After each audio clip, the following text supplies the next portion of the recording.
दोस्तों नमस्कार। बिहनिया संझा से मैं कौशल तिवारी। आस्था और विश्वास पर कोई भी तर्क यदि बेमानी है तो अंधविश्वास और अंध आस्था की स्थिति बेहद खतरनाक होती है।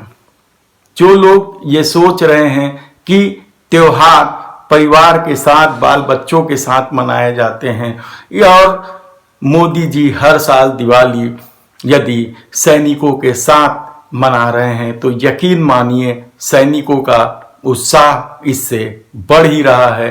वे अपने अकेलेपन को दूर कर देते हैं और त्योहार का अद्भुत मजा और खुशी लेते हैं। तब सवाल उठाने वाले यदि कुछ तर्कों के साथ सवाल उठा रहे हैं तो इस बात का कहीं कोई मतलब नहीं है, क्योंकि मोदी जी उतने ही शिद्दत से केदारनाथ की यात्रा करते हैं, तपस्या करते हैं और व्रत रखते हैं। सवाल इस बात का नहीं है कि केदारनाथ से उन्होंने क्या मांगा। सवाल इस बात का भी नहीं है कि केदारनाथ के प्रति उनका मोह प्रधानमंत्री बनने से बहुत पहले से है। सवाल तो ये है कि यदि हम केदारनाथ जाने के बाद भी वैभव विलासिता को नहीं छोड़ पा रहे हैं तो फिर केदारनाथ की यात्रा का क्या मतलब रह जाएगा। बढ़ती महंगाई या बढ़ते डीजल और पेट्रोल पंप की कीमत की वजह से महंगाई बेतहाशा बढ़ रही है। आम लोगों का जीना मुश्किल हो गया है, लेकिन यकीन मानिए एक वर्ग ऐसा भी है जो इस महंगाई का बेधड़क समर्थन करता है। उनके तर्कों को आप कुतर्क करके नजरअंदाज भले ही कर दीजिए, लेकिन यकीन मानिए मोदी भक्ति के प्रति उनकी आस्था इस कदर हावी है कि वे इस महंगाई की वजह सरकार के कामकाज के तरीके को मानने को कतई तैयार नहीं है। उनका हमेशा से ये तर्क रहा है कि महंगाई बढ़ने की वजह, पेट्रोल डीजल की कीमतों में बढ़ने की वजह इस देश के गरीबों को मुफ्त में अनाज देना है और मुफ्त में कोरोना काल में वैक्सीन का टीकाकरण करना है। लेकिन शायद वे लोग हकीकत नहीं जानते कि इस देश में मुफ्त में अनाज दीपावली के बाद से बंद कर दिया गया है। वैक्सीन के लिए सरकार ने लोन लेने का फैसला कर लिया है। तब क्या इस बात पर बहस नहीं होनी चाहिए? इस बात पर चर्चा नहीं होनी चाहिए? ये हकीकत सामने नहीं आना चाहिए कि सरकार के केंद्रीय कर्मचारियों को जितना वेतन साल भर में दिया जाता है उतना गरीबों को मुफ्त में सामान ही नहीं दिया जाता, सब्सिडी ही नहीं दी जाती है। आप यदि आंकड़ों की बात करें तो इस देश में केंद्रीय कर्मचारी 48,000 यानी 50,000 के आसपास है और उन्हें वेतन भत्तों में जो खर्चे होते हैं वो 5.5 लाख करोड़ रुपए के आसपास खर्चे होते हैं। लेकिन सरकार की सारी योजनाएं और सब्सिडी को मिला दे तो भी गरीबों को 4.5 लाख करोड़ रुपए से ज्यादा नहीं दिया जाता है।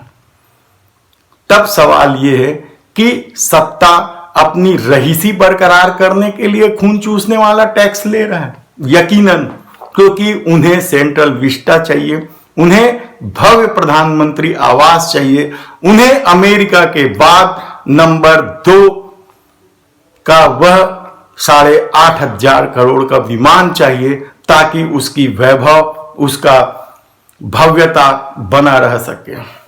तब केदारनाथ की यात्रा के औचित्य पर यदि कोई सवाल उठाता है तो क्या ये सवाल उठाया जाना चाहिए?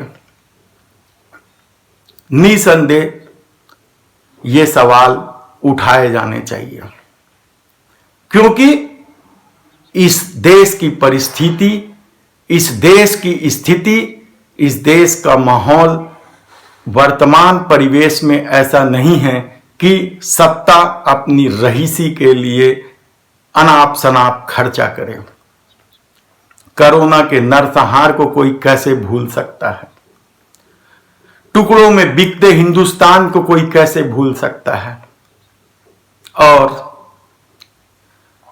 कोरोना के लॉकडाउन के चलते सड़कों पे मरते लोग, नोटबंदी की वजह से लाइन में लगे मरते लोग, क्या ये देश इतनी आसानी से सिर्फ इसलिए भूल जाएगा क्योंकि छद्म राष्ट्रवाद और हिंदुत्व का जहर इस देश में फैल चुका है? झूठ, नफरत और अफवाह की राजनीति ने इस देश को जहरीला बना दिया है। हम फटाका फूटने की वजह से, प्रदूषण से हो रही मौतों की तो चिंता करते हैं, फटाके की वजह से दिल्ली जहरीली हो रही है इसकी चिंता तो करते हैं, लेकिन नफरत की राजनीति की वजह से ये देश जहरीला होता जा रहा है, इसकी चिंता कौन करेगा? क्या लोकतंत्र का मतलब यही है कि किसी वर्ग विशेष को, किसी धर्म विशेष को हम एक किनारे खड़ा कर दें और उन्हें देशद्रोही घोषित कर दें? त्रिपुरा के हालात को लेकर जिस तरीके से विश्व ने प्रतिक्रिया व्यक्त की है, क्या यह भारत के लोकतांत्रिक इतिहास के लिए उचित है? ये गांधी का देश है, यहां हिंसा के लिए कोई स्थान नहीं है। यहां आखिरी द्वार पर बैठे व्यक्ति के लिए भी न्याय की बात कही जाती है। तब त्रिपुरा में यदि सुप्रीम कोर्ट के 5 वकील जाकर कुछ ढूंढ निकालने का या हकीकत पता करने की कोशिश करते हैं और उन पर राजद्रोह का केस दर्ज हो जाता है, तो क्या लोकतंत्र बचा रह जाएगा? सत्ता की भूख निसंदेह रावण बना देती है। रावण भी कम धार्मिक नहीं था।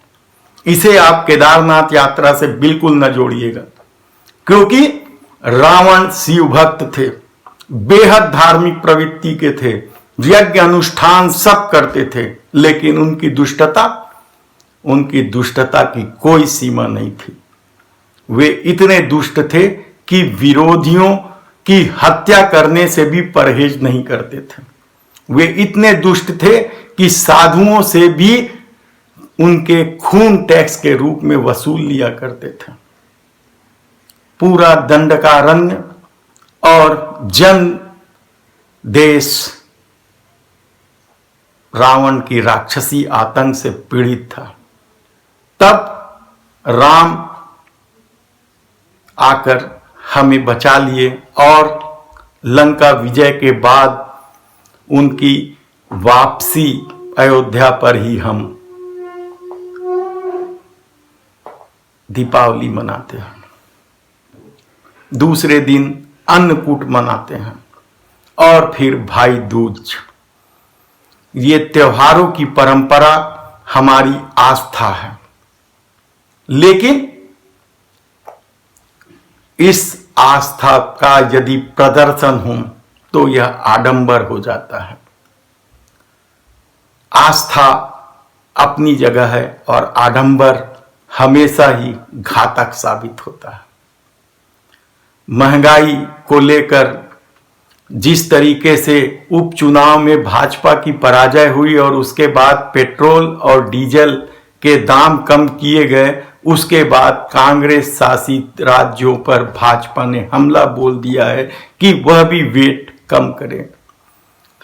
क्या इस राजनीतिक लड़ाई की वजह से जनता परेशान नहीं हुई है? जनता त्रस्त नहीं हुई है? ये अपनी तरह की राजनीति है, सत्ता में बने रहने की। जिस तरह का खेल राजनीतिक दल करते हैं उससे साफ पता चलता है कि इन्हें जन सरोकार से कोई मतलब नहीं है। छत्तीसगढ़ के मुख्यमंत्री भूपेश बघेल ने तो साफ कर दिया है कि यदि पेट्रोल और डीजल के रेट पुराने दाम पर यानी मनमोहन सत्ता के समय के रेट पर आए तो वे वेट कम करेंगे। वैसे भी वेट भूपेश सरकार ने नहीं बढ़ाया है। उनका कहना है कि जो भाजपा काल में यानी डॉक्टर रमन सिंह के काल में कार्यकाल में जो रेट था वही रेट वेट का आज भी है, इसलिए इसमें कटौती करने की कोई जरूरत नहीं। लेकिन भाजपा अड़ी हुई है, वह प्रदर्शन कर रही है कि वेट कम करो, वेट कम करो। लेकिन शायद भाजपा के लोगों को यह नहीं मालूम है कि 30, 40, 50 रुपए बढ़ाकर 5-10 रुपए कम करना राहत नहीं होता है। किसान यदि 1 साल से आंदोलनरत हैं, सड़कों पर दिवाली मना रहे हैं, सड़कों पर सारे त्योहार मना रहे हैं और सत्ता ने आंखें फेर ली है और उसके मंत्री खुलेआम धमकी देते हुए गाड़ियों से कुचलने की कोशिश कर रहे हैं, तो लोकतंत्र कहां बचा रह सकता है। उस 23 साल के आर्यन खान की बात छोड़ दीजिए आप, लेकिन कितने ही ऐसे लोग हैं जिनके खिलाफ सत्ता ने असहमति के स्वर को दबाने के लिए सीबीआई, ईडी, इनकम टैक्स और एनसीबी का सहारा लिया। आप गिनते थक जाएंगे। आप यकीन नहीं करेंगे कि इस सत्ता के खेल ने उत्तर प्रदेश का माहौल क्या कर दिया है। इस सत्ता के खेल ने इस देश का माहौल क्या कर दिया है। असम, नागालैंड आपस में लड़ रहे हैं, उनकी पुलिस एक दूसरे पर फायरिंग कर रही है। त्रिपुरा में जिस तरीके से नरसंहार का खेल खेला गया, क्या यह उचित है? चीन सहित किसी भी पड़ोसी देश से हमारे संबंध हमारे अनुकूल नहीं रह गए हैं, बल्कि हमारे पड़ोसी अब चीन की तरफ जा रहे हैं। चीन हमेशा ही इस देश के लिए धोखेबाज रहा है, लेकिन व्यापार हम चीन से करते हैं। अरबों खरबों डॉलर के व्यापार चीन से हो रहे हैं, उनकी सामान आ रही है, सरकार कहीं रोक टोक नहीं करती। खबर अंबानी ने खंडन कर दिया है कि वे नहीं जा रहे हैं लंदन में बसने के लिए। अदानी ने सब कुछ, हवा पानी सब तरफ अपना बिजनेस बढ़ा लिया है।